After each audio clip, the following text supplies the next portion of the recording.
जय Hind friend, India और pride में आप सभी का स्वागत है। फ्रेंड्स, यहाँ पे देखिए हम भारतीय काव्य शास्त्र के तहत आज छंद पर बात करने वाले हैं। देखिए जिस तरीके से अलंकार संप्रदाय या अलंकार सिद्धांत है, रस सिद्धांत है, बहुत ही इम्पोर्टेंट है अगर देखिए पूरे भारतीय काव्य शास्त्र में। उतना ही महत्व रखता है छंद।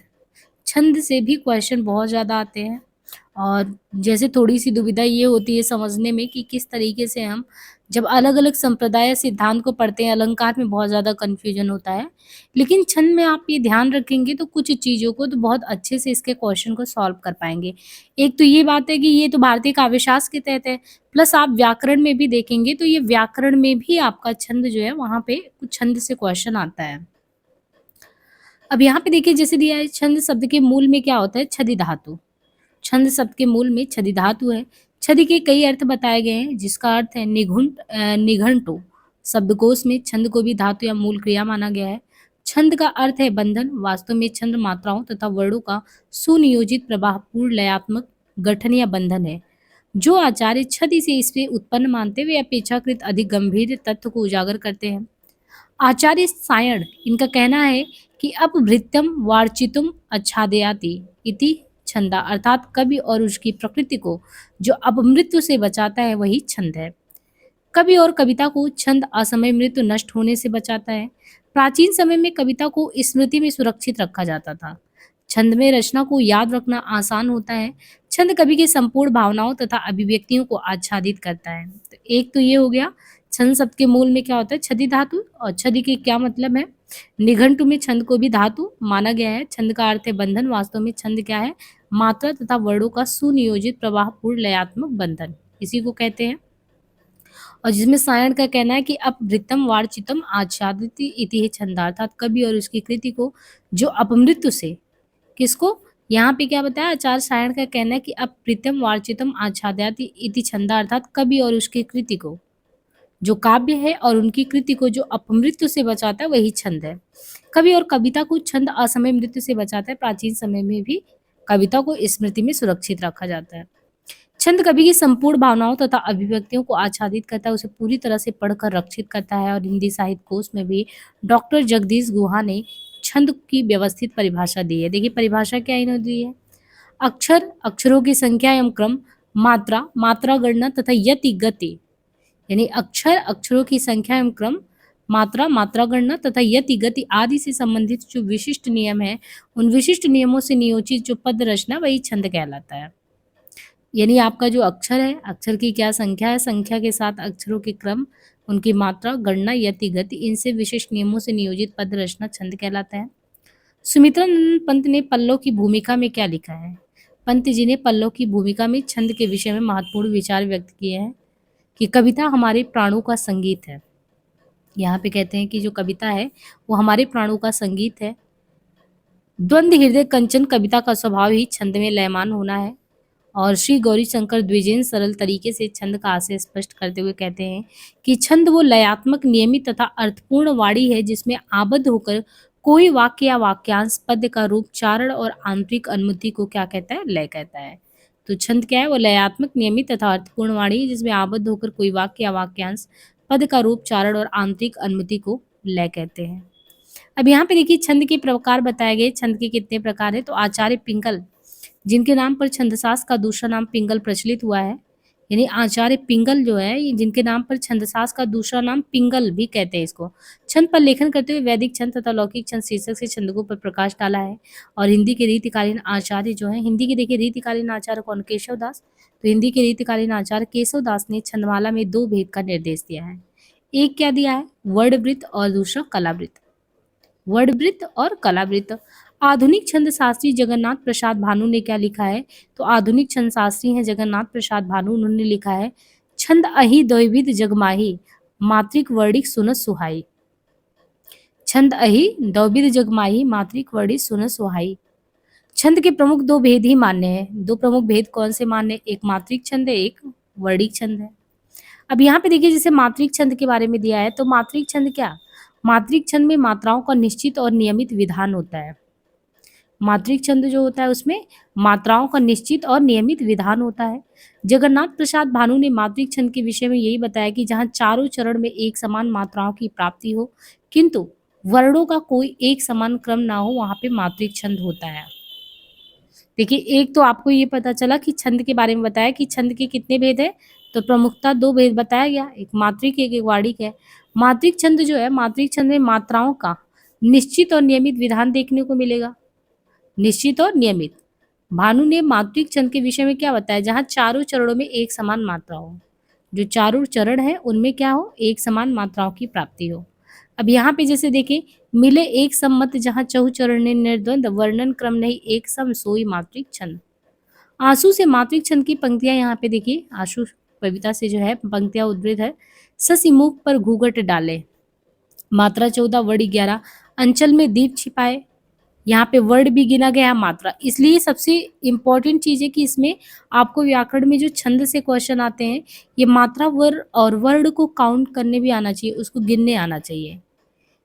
जैसे यहाँ पे दिया है कि मात्रिक छंद में 4 चरण माने जाते हैं, ये पहला क्वेश्चन कि मात्रिक जो छंद है उसमें कितने चरण माने जाते हैं, तो मात्रिक छंद में 4 चरण माने जाते हैं। ये आवश्यक नहीं कि चारों चरणों में मात्राएं समान हो। तो एक चीज ये हो गया कि मात्रिक जो छंद है उनमें कुल कितने 4 चरण है, मात्रिक छंद में कुल 4 चरण माने जाते हैं। ये जरूरी नहीं कि चारों चरणों में मात्राएं जो है समान ही हो, कम ज्यादा हो सकती हैं, लेकिन ये कन्फर्म है कि मात्रिक छंद में 4 चरण होते हैं। मात्रा समान हो ये नहीं पता। और आधुनिक छंद विचारकों ने इस तथ्य को दृष्टि में रखकर मात्रिक छंद के 3 भेद निर्देश किए हैं, जिनमें सम मात्रिक छंद है, विषम मात्रिक छंद है, अर्ध सम मात्रिक छंद है। अब यहाँ पे देखिए सम मात्रिक में कि जिन छंदों की चारों चरणों की मात्राओं की संख्या तथा नियोजन क्रम समान हो उन्हें सम मात्रिक कहते हैं। चौपाई इसका उत्तम उदाहरण है। चौपाई में आपको देखिए चारों चरणों में एक चीज तो है, जैसे 4 चरण है तो चौपाई में चारों में आपको 16-16 मात्राएं देखने को मिलेंगी। तो जिन छंदों के चारों चरणों की मात्राओं की संख्या तथा नियोजन क्रम समान हो, जिन छंदों के चारों चरणों की मात्रा की संख्या तथा नियोजन क्रम समान हो उन्हें सममात्रिक कहते हैं। और चौपाई इसका उत्तम उदाहरण है, जिनमें 16-16 मात्राएं होती है। और विषम मात्रिक क्या है, जिन छंदों की चरणों की मात्राएं समान ना हो उन्हें विषम कहते हैं।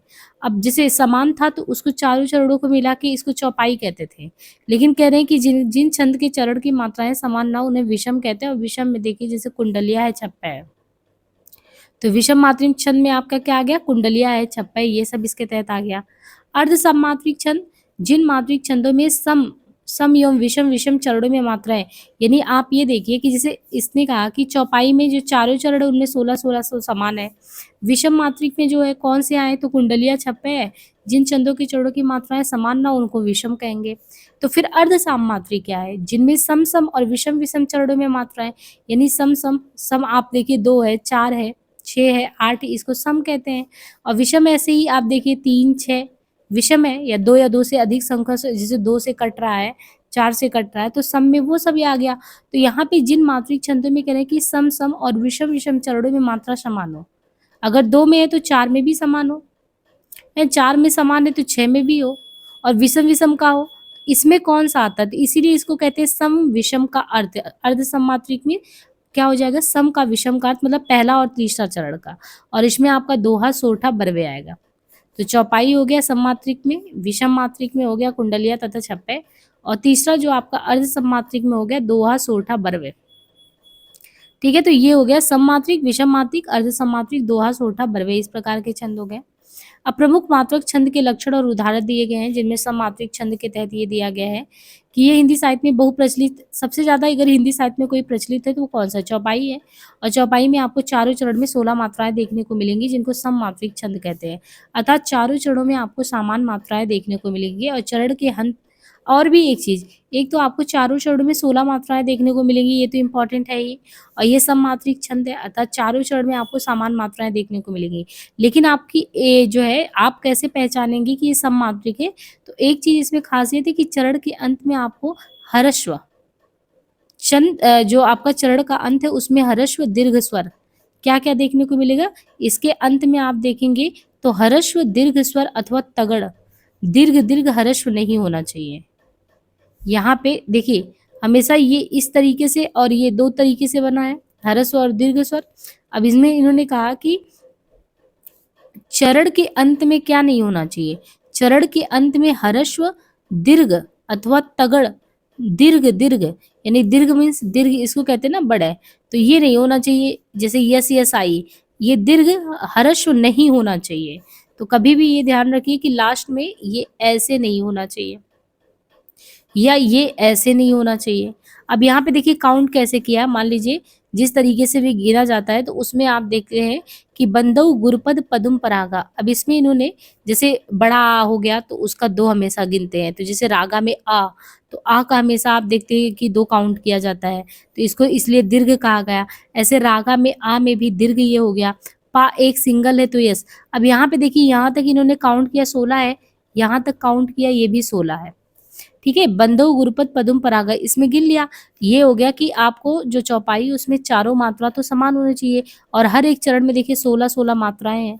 लेकिन क्या चीज नहीं होना चाहिए सममात्रिक में, ये भी ध्यान रखना। तो चरण के अंत में ये देखना है कि हर्स्व दीर्घ स्वर ये जो है अथवा तगड़, इसको जगड़ और तगड़ कहते हैं। वन यस वन मान लीजिए, यस यस वन, तो जगड़ और तगड़ जो है ये नहीं होना चाहिए, पहली चीज।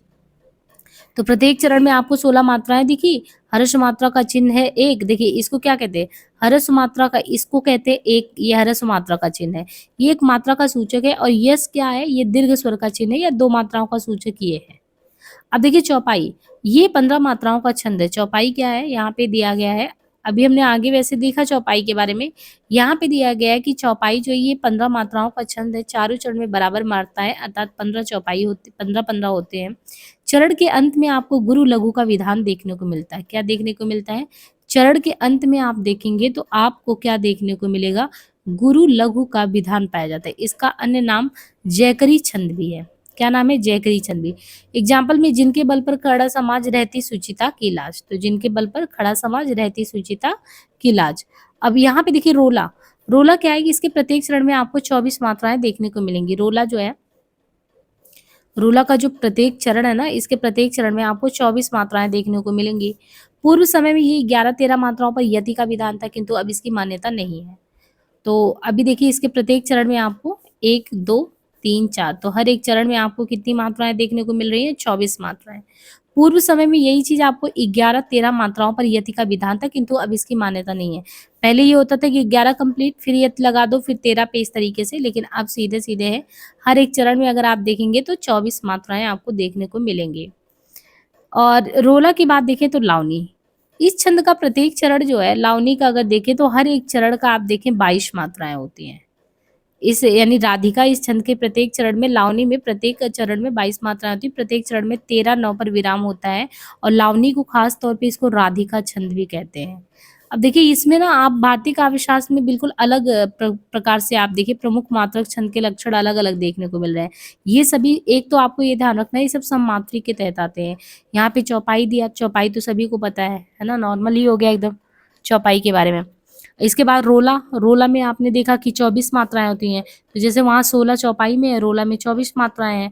और 11-13 मात्राओं पे यति का विधान था, लेकिन अब ध्यान नहीं दिया जाता कि 11-13 पे हो, तो 24 आपको मात्राएं ध्यान रखना है। लावनी, लावनी के बारे में कह रहे कि जैसे उसमें 11-13 का विधान था, यहाँ 13-9 पर विराम होता है। लावनी को राधिका छंद भी कहते हैं। और लावनी में अगर देखें तो प्रत्येक चरण, हर एक चरण में 22 मात्राएं हैं। कितनी है, हर एक चरण में अगर देखें तो 22 मात्राएं हैं। और प्रत्येक चरण में 13-9 पर विराम, लावनी को क्या कहते हैं, राधिका छंद भी कहते हैं। इसके बाद रूपमाला, रूपमाला जो है ये 24 मात्राओं वाला छंद है। ये ध्यान रखना है कि जो रूपमाला ये 24 मात्राओं वाला छंद है। और रूपमाला में 1 और 10 मात्राओं के बाद यति होता है। प्रत्येक चरण के अंत में आपको गुरु लघु रखने का विधान है। तो एक खासियत ये है कि रूपमाला ये 24 मात्राओं वाला छंद है, 1 और 10 मात्राओं के बाद यति होता है, प्रत्येक चरण के अंत में गुरु लघु रखने का विधान भी है। अब जैसे यहाँ पे दिया था कि चूमता था भूमि तल को अर्ध विदुषा भाल करके। गीतिका, गीतिका के बारे में देखें तो गीतिका क्या है, ये 14-12 की यति से युक्त 26 मात्राओं वाले छंद को क्या कहते हैं, गतिका कहते हैं। ये गतिका है, 14-12 की यति से युक्त 26 मात्राओं वाले छंद को गतिका कहते हैं। चरण के अंत में लघु एवं गुरु का संन्यास जरूरी है। हरिगीतिका क्या है, इसमें प्रत्येक चरण में हरिगीतिका में आपको 28 मात्राएं देखने को मिलेंगी। हरिगीतिका जो है इसमें प्रत्येक चरण में 28 मात्राएं होती है, 14 और 12 पर यति होता है। और हरिगीतिका में ये है कि चरण के अंत में आपको लघु और गुरु देखने को मिलेगा। क्या देखने को मिलेगा, लघु और गुरु। गुरु तो ये हो गया जो 2 के ऐसे यस के आकार का, ये लघु है। हरिगीतिका में एक तो आपको ध्यान रखना है कि मात्राएँ जो होंगी वो 28 होंगी। प्रत्येक चरण में हरिगीतिका में 28 मात्राएँ होंगी और 14 और 12 पर यति होता है। तो एक चीज़ है, प्रत्येक चरण में 28 मात्राएँ हैं, 14 और 12 पर यति होता है, चरण के अंत में लघु और गुरु होना चाहिए। सार क्या होता है? ये भी 28 मात्राओं वाला समात्रिक छंद है, हरिगीतिका के समान ही इसमें 16-12 पर यति होता है। इसमें भी अंत में 2 ग्रह का विन्यास होना चाहिए। सूरदास ने इस छंद का विशेष रूप से प्रयोग किया है सार का, जिसमें 28 मात्रा वाला होता है।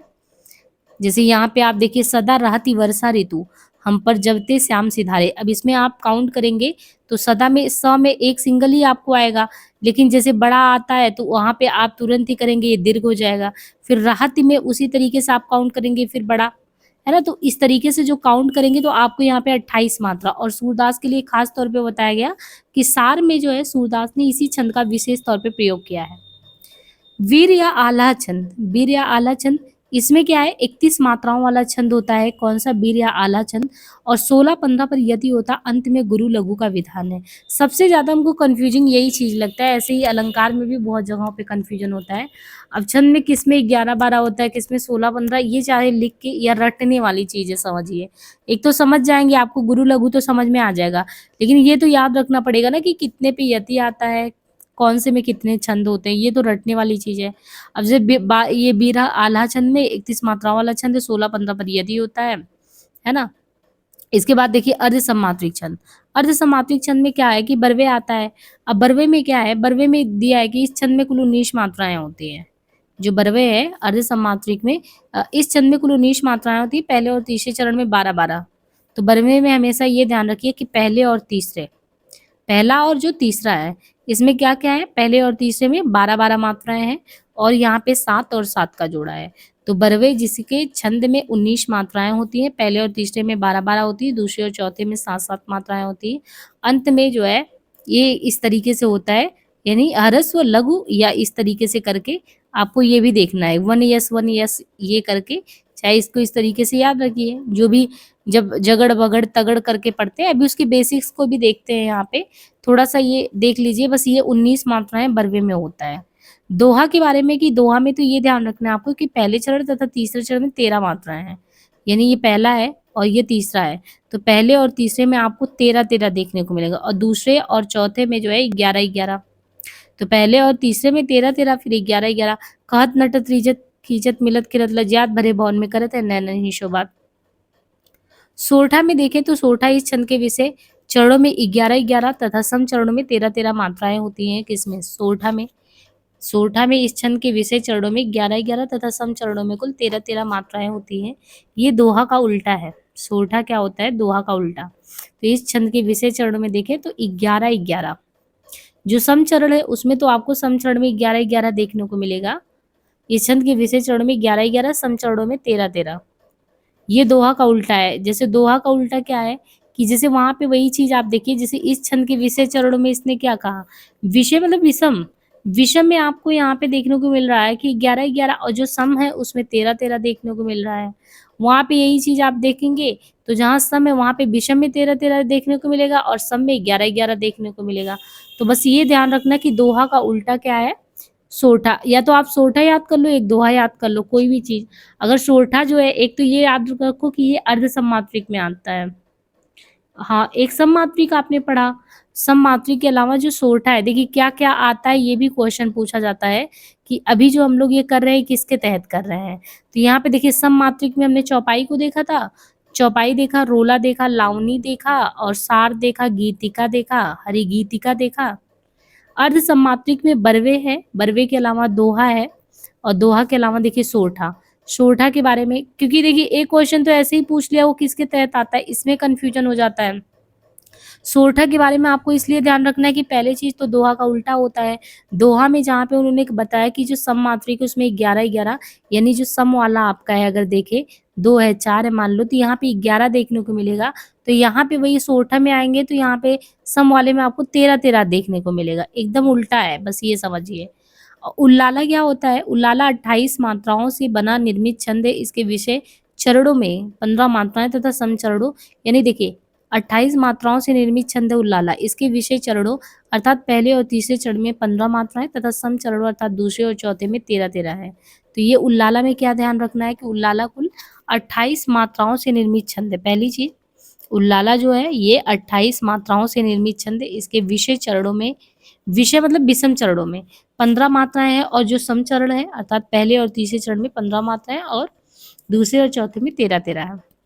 अब विषम मात्रिक छंद के बारे में देखें तो विषम मात्रिक छंद में कुंडलियां, इस छंद का निर्माण रोला तथा दोहा छंदों के योग से है। कुंडलिया में विषम मात्रिक छंद जो है बताया गया कि कुंडलिया जो है इस छंद का निर्माण रोला तथा दोहा छंदों के योग से है। दोहे के चौथे चरण को रोला के प्रथम चरण में रखकर दोहराया जाता है। दोहे का पहला चरण ही रोला के अंत में रखा जाता है। इसमें कुल 6 चरण होते हैं। तो कुंडलिया क्या है? कुंडलिया एक तो रोला, कुंडलिया रोला प्लस दोहा से मिलके बना। पहली चीज, किसे किसे कुंडलिया मिलके बनता है? और रोला प्लस दोहा से मिलके कुंडलिया बनता है। दोहे के चौथे चरण को रोला के प्रथम चरण में रखकर दोहराया जाता है। यानी ये ध्यान रखना है आपको कि कह रहा है कि दोहे का, पहले तो ये बताया कि रोला और दोहा से मिलके बनता है, फिर इसने कहा कि दोहे के जो चौथे चरण है उनको रोला का जो पहला चरण उसमें रख के दोहराया जाता है। दोहे का प्रथम चरण ही रोला के अंत में रखा जाता है। इसमें कुल 6 चरण होते हैं। छप्पे, इस छंद में छप्पे में क्या होता है? छप्पे में 9 चरण होते हैं। यानी छप्पे में देखें तो कुल 9 चरण होते हैं। ये भी यौगिक छंद है, इसमें रोला और उल्लाला को जोड़कर। इसमें रोला उल्लाला, अब यहाँ पे देखिए दोहा और जो है किसमें, इसमें देखिए क्या बताया है, जो कुंडलिया होता है कुंडलिया में रोला प्लस दोहा है। और वही चीज कुंडलिया के अलावा जो छप्पे है, छप्पे में आप देखेंगे तो इसमें रोला और उल्लाला है ना। इसमें रोला और उल्लाला को जोड़ के छप्पे इसका निर्माण किया जाता है। और यहाँ पे दिया गया है। फिर वार्णिक छंद क्या है? जिसके प्रत्येक चरण का निर्माण वर्ण या अक्षरों की निश्चित व्यवस्था के अनुसार उसमें मात्रा की स्थिति प्रधान नहीं होती। 3-3 वर्णों के समूह को कहते हैं। लघु तथा दीर्घ वर्णों की क्रमिकता को ध्यान में रखकर गणों की संख्या 8 मानी गई है। अब यहाँ पे देखिए गणों में यही है जिनको आपको ध्यान रखना है। गण क्या है? यगड़, मगड़, तगड़, रगड़, जगड़, भगड़, नगड़, सगड़। ये याद करना पड़ेगा। इसको याद कैसे करते हैं? ये इस तरीके से करते हैं। या माता राज मान सलगम, छोटी क्लासों में भी आप जब रहे होंगे तो आपने इसको, आपको रटाया गया होगा कि आप इसको रट लो। या माता राज मान सलगम, इसमें एक अक्षर लेकर अगले 2 मिला ले तो या माता, मतारा, तराज, राजमा, जमान, मानस, नस्ल, सलगम। यानी ये आपको याद हो जाएगा। पहचानने के लिए जो समझने वाली बात है, ये आपको छंद में दिक्कत नहीं करेगा।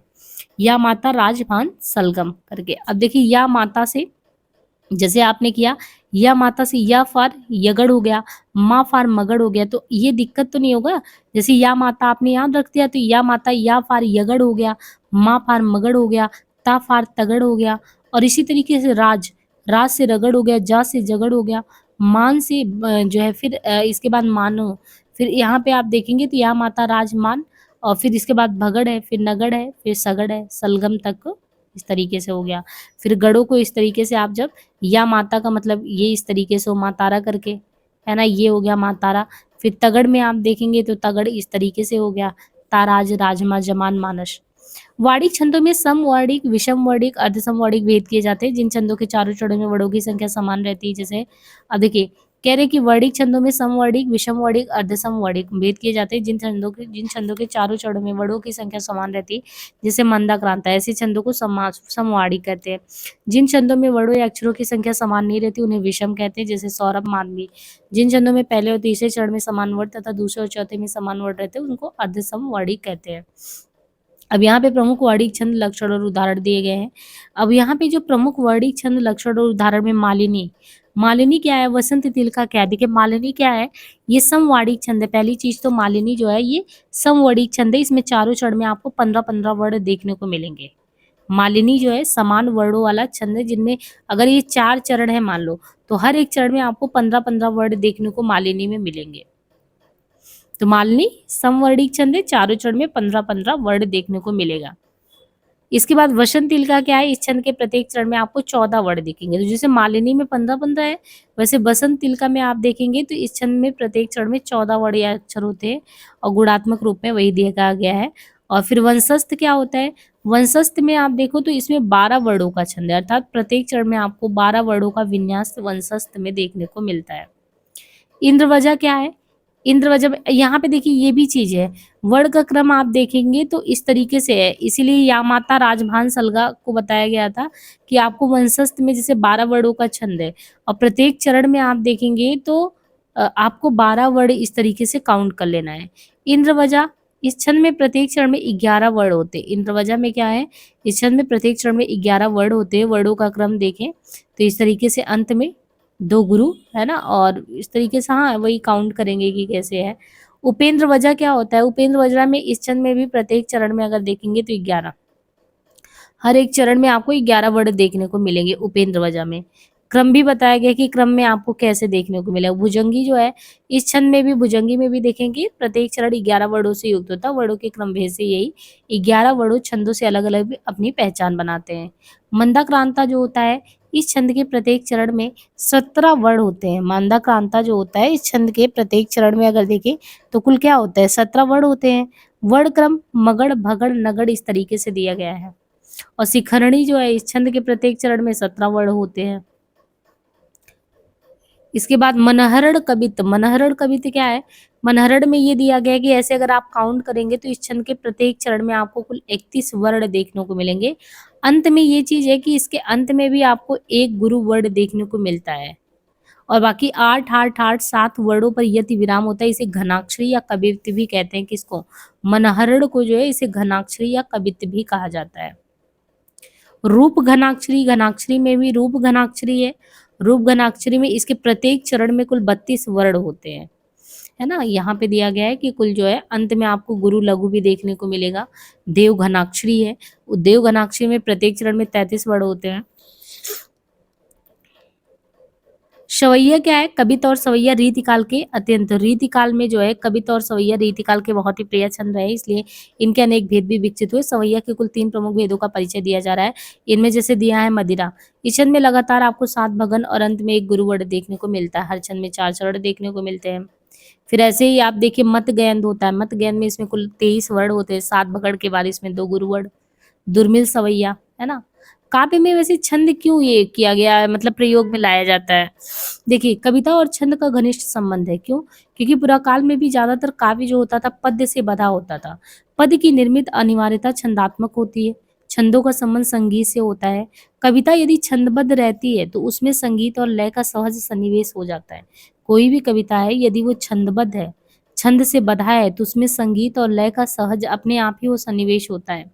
छंदात्मक कविता में ध्यान रखना है कि विशेष तरह का प्रवाह एवं वर्णों या मात्राओं का सुनियोजित संतुलन होता है। भाव को व्यंजित करने में छंद की अहम भूमिका होती है। अन्य काव्यों काव्य के अंगों की तुलना में छंद का मनुष्य की भावनाओं से सीधा संबंध होता है। आचार्य भरत मुनि, जिन्हें हम लोग नाट्यशास्त्र के रचनाकार के रूप में देखते हैं, उनकी मान्यता क्या है कि छंदहीन कोई भी चीज, अगर आप कोई भी रचना रच रहे हैं और उसमें वो छंद नहीं है तो वो कोई मतलब नहीं है। छंदा शब्द वर्जितम, छंद से हीन कोई शब्द नहीं है और छंद शब्द से ही रहित नहीं है। शब्दों का विन्यास भी वर्ण तथा मात्राओं के निश्चित नियमों से जुड़ा है। माला वेग से ही महर्षि वाल्मीकि के मुख से अनुष्टुप छंद, यहाँ पे दिया है कि माला वेग से ही महर्षि वाल्मीकि के मुख्य से अनुष्टुप छंद फूट पड़ा था। यहीं से लौकिक संस्कृत की कविता का आविर्भाव भी हुआ। सुमित्रा नंदन पंत ने इसी तथ्य की ओर इशारा करते हुए कहा कि वियोगी होगा पहला कवि, आ से उपजा होगा गान। भाव की तीव्रता से जो गान निकलता वो छंदबद्ध ही होता है। वैदिक ऋषियों ने भी भाव के अनुकूल ही छंदों का प्रयोग किया। संस्कृत के कवियों की प्रवृत्ति भी भावानुकूल ही है। वेद की वाणी को हर विधि से मानने के अनुसार रक्षित करने की चिंता से वेदांग की रचना की गई है। व्याकरण, शिक्षा, ज्योतिष, कल्प के साथ छंद को भी वेदांग माना गया है। पाणिनि ने छंद को वेद का चरण कहा है। वेदों के संदर्भ में छंद की महिमा भी अतिरंजित ढंग से निरूपित की गई है। युग के अनुकूल अगर देखें तो छंदों में परिवर्तन तथा नए नए छंदों की प्रतिष्ठा और संख्या वृद्धि से ही स्पष्ट है कि छायावाद के पूर्व छंद को कविता सुरूठ शरीर समझा गया है। और यहाँ पे दिया है कि आधुनिक काल के अनेक विद्वान छंद को कविता का बंधन ही मानते हैं, लेकिन छायावाद उत्तर काल में अगर देखें तो जो कविताएं रची गई उनमें शब्दों की एक सुव्यवस्थित लय, एक निश्चित प्रवाह है। छंद मुक्त होकर भी उनमें विशेष तरह की छंदमयता देखने को मिलता है। वैसे ये छंद की विकास यात्रा क्या रही है कि छंद अचानक आया, तो हिंदी में अगर देखें तो छंद का विकास वैदिक काल से ही होता रहा है। उपलब्ध साहित्य की प्राचीनता के समकक्ष ही छंद की भी प्राचीनता सिद्ध होती रही है। छंद का संबंध देवताओं से भी जोड़ा गया है। छंद की व्युत्पत्ति भी दैवीय मानी जाती है। ऋग्वेद के पुरुष सूक्त में ये कहा गया है कि पुरुष अर्थात यदि पुरुष ब्रह्म से ही ऋग, यजु तथा साम की उत्पत्ति हुई है। लौकिक छंद का प्रस्फुटन भी महर्षि वाल्मीकि के तीव्र भावावेग से हुआ है। जब उन्होंने देखा कि काम मोहित, अब देखिए पूरा कथानक यहाँ पे बताया गया है कि छंद जो है हमारे आज का नहीं है, बल्कि वैदिक काल से ही छंद चला आ रहा है और उपलब्ध साहित्य की प्राचीनता के समकक्ष ही छंद की भी प्राचीनता सिद्ध होती है। छंदों का संबंध देवताओं से माना जाता है। छंद की व्युत्पत्ति भी दैवी है। ऋग्वेद के पुरुष सूक्त में ये क्या कहा गया है कि पुरुष अर्थात आदि ब्रह्म पुरुष से ही ऋक, यजु तथा साम की उत्पत्ति हुई है। लौकिक छंद का प्रस्फुटन भी महर्षि वाल्मीकि के तीव्र भावावेग से हुआ है। जब उन्होंने देखा कि काम मोहित क्रौच युगल में से एक को बहेलिये ने बध कर दिया, तो ऋषि के मुख से जो अनुष्टुप छंद निकला था, उसी की वर्ण व्यवस्था लय व्यवस्था पूर्ववर्ती छंद से अलग था। यही नहीं, इसका विषय भी देवी देवता की स्तुति या वर्णन नहीं था। निताना सामान्य जीवन के प्रति करुणा की तीव्र अनुभूति थी। लौकिक संस्कृत का प्रथम श्लोक भी है, जो अनुष्टुप छंद का नया रूप है। माँ निषाद प्रतिष्ठाम तम गमा शाश्वती समा यात पंचमुतना देव कामदी काम मोहितम। वैदिक युग में छंद अक्षर गणना पर आधारित थे। गायत्री, उष्टिक, अनुष्टुप, बृहति, पंक्ति, त्रुष्टुप, जगति 7। ये देखिए 7 प्रमुख छंदों में है कि गायत्री, उष्टिक, अनुष्टुप, बृहति, पंक्ति, त्रुष्टुप, जगति 7 एक प्रमुख छंद है। इनके प्रभेद भी है। संस्कृत में इंद्र वजा, उपेंद्र वजा, उपजाति, वसंत तिलका, घनाक्षरी, मंदाक्रांता अनेक मात्रिक एवं वाणिक छंदों का विकास हुआ है। संस्कृत में भी छंदों की रचना गणात्मक ही है। गढ़ किसको कहते हैं? 3 अक्षरों के समूह को। यद्यपि मात्रा आश्रित छंदों की परंपरा भी प्राचीन समय से चली आ रही थी, किंतु प्राकृत अपभ्रंश काल में मात्रिक छंदों का अधिक महत्व है। गढ़ विधान की तुलना में भी मात्रा विधान अधिक सरल है। पाली में भी संस्कृत की तरह ही वाणिक छंदों का अधिक प्रयोग होता है। प्राकृत में जिस छंद की विशेष महत्ता मान्य हुई, वो छंद था गाथा या गाहा। इस छंद में मुक्तक तथा प्रबंधात्मक दोनों प्रकार की रचनाएं हुई हैं। अपभ्रंश काल में दूहा, दोहा, पद्धड़िया, रास, अड़ीला, ठूस, रड्डा, चौपाई आदि अनेक छंद विकसित हुए हैं। हिंदी साहित्य के आदिकाल में भी पारंपरिक छंदों को ग्रहण किया गया है। इतना अवश्य उनमें कुछ फेरबदल भी हुआ है। चंद बरदाई ने पृथ्वीराज रासों में तो कुल 62 प्रकार के छंदों का प्रयोग किया है। चंद ने छप्पे का अधिक प्रयोग किया है। आदिकाल के प्रमुख छंदों में दोहा है, तोमर है, गाथा है, रोला, आर्या है, पद्धरी है, उल्लाला है, छप्पे है। और भक्ति काल में छंदों में गेयता को विशेष महत्व दिया गया है। कब कब दिया गया है गेयता को? भक्ति काल में जो छंद है उसकी गेयता को महत्व दिया गया है। पदों में राग रागनियों के प्रयोग मिलते हैं। भक्ति काव्य में सार, सरसी, कुंडल, शोभन, मत, सवैया, विष्णुपद, तांटक, दोहा, मनहर, चौपाई, हरिगीत का, ये सभी भी देखने को मिलता है। और कविता, सवैया तथा दोहा तो रीतिकाल के प्रिय छंद रहे ही हैं। आधुनिक काल के पहले चरण में आप भारतेंदु तथा उनके सहयोगियों में देखेंगे तो प्राचीन तथा नवीन दोनों प्रकार के छंदों को इन सभी ने भी जीवंत रखा है। उर्दू के छंदों को भी काव्य में स्थान मिला है, जैसे दोहा है, रोला है, सोठा है, चौपाई, पद्धरी, छप्पे, रूपमाला आदि। इनके अलावा लोक छंद लावनी है, बिरहा है, रेखता है, कजली है, ख्याल है। द्विवेदी युग में भी संस्कृत के वणिक छंदों को पुनः महत्व मिला है। मैथिली सरलगुप्त ने द्रुत, विलंबित, त्रोटक जैसे छंदों को भी ट्रिक के द्वारा किया है। अपभ्रंश काल से ही छंदों में लय, अंत्य, अनुप्रास को महत्व दिया जाने लगा, तो वो परंपरा हिंदी में भी ग्रहण किया गया। महावीर प्रसाद द्विवेदी ने कहा है कि गद्य हो या पद, दोनों में कविता हो सकती है। छायावाद में निराला ने छंद के बंधन तोड़ने की घोषणा की है। प्रसाद और पंत दोनों ने मुक्त छंद रचनाएं की हैं। मुक्त छंद पूरी तरह छंद विहीनता नहीं है, बल्कि मात्रा और तुकों में किंचित परिवर्तन का उपक्रम है। छायावाद में मात्रिक द्वंद्वों की प्रधानता रही है। निराला ने राम की शक्ति पूजा में 3 अस्कों के संयुक्त प्रयोग किए हैं। प्रगति प्रयोगवाद तथा नई कविता में छंदों के प्रति नवीनता का आग्रह भी है। लयात्मक प्रभावमयता पर कवियों का विशेष ध्यान रहा है। सारांश ये कि छंद और कविता घनिष्ठ संबंध है। वैदिक युग में भी छंद की महिमा अतिरंजित है। छंद की व्युत्पत्ति छंद से हुई, जिसका तात्पर्य आच्छादन, बंधन या चिपना। कवि के भावों और विचारों को छंद आच्छादित करते हैं। मात्रा, वर्ण की निश्चित लयात्मक व्यवस्था ही छंद कहलाता है। वैदिक युग अर्धरातात्मक छंद थे। संस्कृत में मात्रिक और वर्णिक दोनों प्रकार के छंद मिलते हैं। प्राकृत का मुख्य छंद है गाहा। अपभ्रंश में उसे दोहा का महत्व मिला है।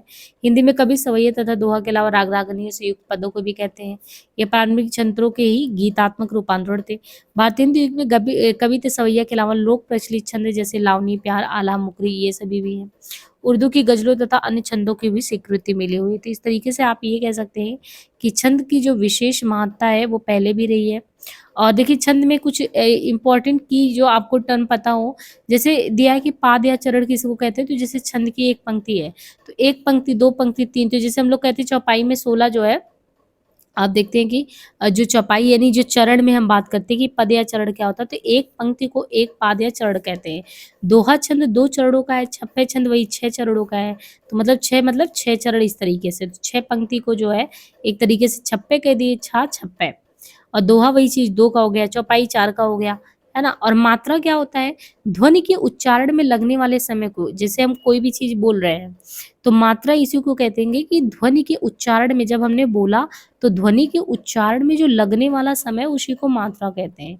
इसका मतलब ये है कि समय की मात्रा जो होती है वही मात्रा है। जिसमें 1 पल लगता है वो लघु है, जिसमें 2 या 2 से ज़्यादा पल लगा वो दीर्घ मात्रा है। इसलिए जैसे हमने कुछ बोला 1 पल लगा, 2 पल लगा, तो मात्रा क्या है? हमने ध्वनि का उच्चारण किया, अगर 1 पल लगा तो वो लघु समय है, ज़्यादा लगा तो दीर्घ समय है। लघु स्वर से युक्त व्यंजन भी लघु माने जाते हैं, दीर्घ स्वर से युक्त व्यंजन को गुरु। इसको देखिए लघु को क्या कहते हैं? लघु स्वर से युक्त व्यंजन लघु माने जाते हैं, दीर्घ से युक्त को गुरु। अब ओ, औ या दीर्घ, तो यहाँ पे ओ, औ या दीर्घ स्वर है, उनके अलावा इ, उ दीर्घ है। वर्ण क्या है? एक पूर्ण ध्वनि को पूर्ण कहा जाता है, जैसे क, ह्रस्व तथा दीर्घ दोनों ही वर्ड माने जाते हैं। संयुक्त व्यंजन भी एक ही वर्ड माना जाता है। फिर यति क्या है? छंद में प्रयुक्त जो विराम हलकट सा ठहराव उसको यति कहते हैं। गति छंद के प्रभाव को कहते हैं। तुक अंत्यानुप्रास को तुक कहते हैं। गढ़ क्या है? 3 वर्डों के संगठन को गढ़ कहते हैं। जैसे ये इसको क्या कहेंगे? यगड़, मगड़, तगड़ ना 3 वर्डों के संगठन को गढ़ कहते हैं। इनका निर्धारण दीर्घ, दीर्घ, दीर्घ इस तरीके से होता है। तो यहाँ पे देखिए हम जो है छंद के बारे में यहाँ पे संक्षेप में ही पढ़े हैं, बाकी जो भी होगा आगे देखते हैं कि छंद में हम कुछ इसमें और ऐड ऑन कर सकते हैं समझाने के लिए, नहीं तो अपने आप में जो है छंद का यही एक वीडियो रहेगा, है ना? बहुत ज़्यादा छंद पे मेरी भी बहुत अच्छे से पकड़ नहीं है कि हम बहुत ज़्यादा उसको एक्सप्लेन करें, क्योंकि इनमें यहाँ पे ये ध्यान रखिए कि आपको एक तो जो मूल मंत्र है यगड़, मगड़, तगड़ वाला उसको ध्यान रखना है। दीर्घ और लघु क्या है उसको पहचानने आना है। इसके बाद बस आपको रटना है कि कौन से मात्रिक छंद है, कौन से सममात्रिक में, अर्धसममात्रिक में आते हैं, हर एक में कितनी पंक्तियों में कितने पे यति लगता है। तो बहुत ज़्यादा हमको लगता है यहाँ पे चीज़ें फैक्चुअल ज़्यादा है, इसमें क्या बहुत ज़्यादा समझने वाली चीज़ है उस तरीके से। क्योंकि आपको पंक्ति दी जाएगी, गुरु और लघु के आधार पे निकालना आपको ही है और आपको याद होना चाहिए किसमें 16 मात्रा है, किसमें फिर विराम कितने पे, 11-13 पे है, दोहा सोरठा का उल्टा है, क्यों है, 13-11 क्या है। ये सब रटने वाली चीज़ें हैं, इसमें बहुत ज़्यादा समझाने वाला चीज़ तो है नहीं। बाकी अगर कुछ होगा तो हम इसी में ऐड ऑन कर देंगे, नहीं तो ये अपने आप में कंप्लीट वीडियो होगा।